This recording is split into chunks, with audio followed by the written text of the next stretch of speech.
पतंजलि पूरे देश को गुमराह कर रहा है। सुप्रीम कोर्ट ने ये फटकार लगाई है, बुरी तरह से लताड़ा है पतंजलि कंपनी को। कोर्ट ने कहा कि सरकार भी अपनी आंखें बंद करके बैठी है। ऐसे एडवर्टाइजमेंट से पूरे देश को गुमराह किया जा रहा है। यहां तक कि कोर्ट ने अवमानना का नोटिस भी जारी कर दिया पतंजलि को।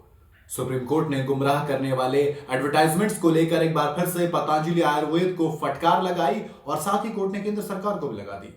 कोर्ट ने पतंजलि के स्वास्थ्य संबंधित एडवर्टाइजमेंट पर पूरी तरह से रोक भी लगा दी है। माने कंपनी आगे इस तरह के कोई भी एडवर्टाइजमेंट पब्लिश नहीं कर पाएगी।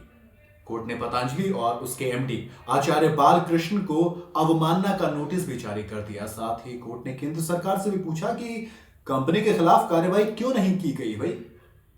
कोर्ट ने आदेश इंडियन मेडिकल एसोसिएशन यानी कि आईएमए की याचिका पर सुनवाई करते हुए दिया। जस्टिस हिमा कोहली और जस्टिस ए अमानुल्लाह की बेंच ने बाबा रामदेव की कंपनी पर पहले के आदेश जो उसे एक साल पहले नवंबर में दिए गए थे उनको पालन ना करने की आलोचना भी की।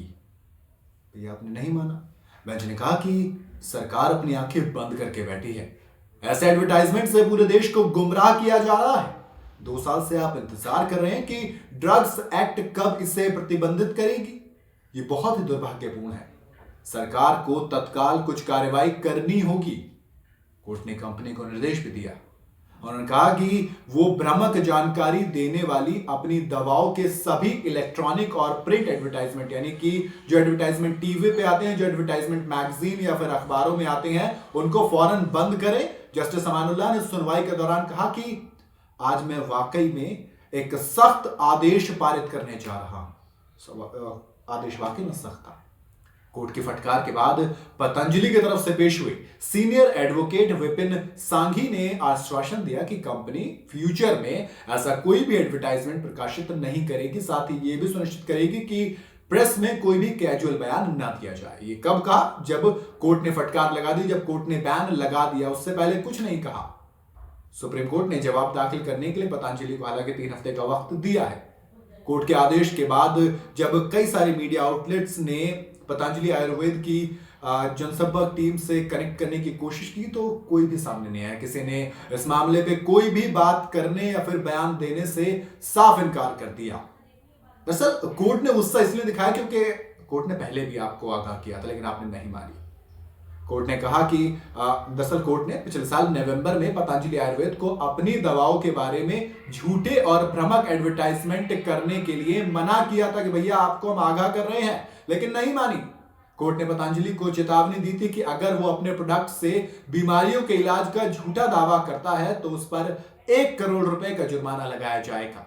उधर आईएमए यानी इंडियन मेडिकल एसोसिएशन ने भी अपनी याचिका में दावा किया था कि पतंजलि गलत दावों के साथ एडवर्टाइजमेंट चलाती है। इतना ही नहीं, आईएमए ने आरोप लगाए थे कि पतंजलि कोविड वैक्सीन के बारे में भी गलत इंफॉर्मेशन फैला रही है।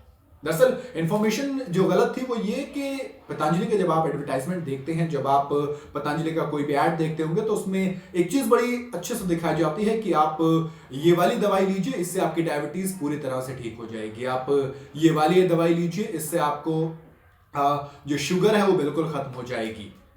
तो आईएमए ने वही कहा कि यार आप पूरी तरह से दावा कैसे कर सकते हैं, दूसरी तरफ आप एलोपैथिक जो दवाई होती है उसके बारे में एक नेगेटिव इमेज कैसे तैयार कर सकते हैं। तो कोर्ट ने उसी को लेकर फटकार लगाई है और कहा कि दोस्त अब आप इस तरह का कोई भी एडवर्टाइजमेंट नहीं चला सकेंगे। अब केंद्र सरकार से सवाल क्यों पूछा गया? केंद्र सरकार से सवाल इसलिए पूछा गया कि भाई सब कुछ सरकार की निगरानी में सामने हो रहा है। तो कोर्ट ने वही पूछा कि आप क्या अपनी आंखें बंद करके बैठे हैं? आपने अब तक कोई भी कार्रवाई क्यों नहीं की थी? ये वाकई में एक सवाल है। आपको क्या लगता है, क्या केंद्र सरकार ने जानबूझकर कार्रवाई नहीं की थी या फिर वो इलेक्शंस वगैरह इन सब में बिजी है, इस वक्त से थोड़ी सी नजर नहीं गई होगी? आपको क्या लगता है? मुझे कमेंट में जरूर बताइएगा।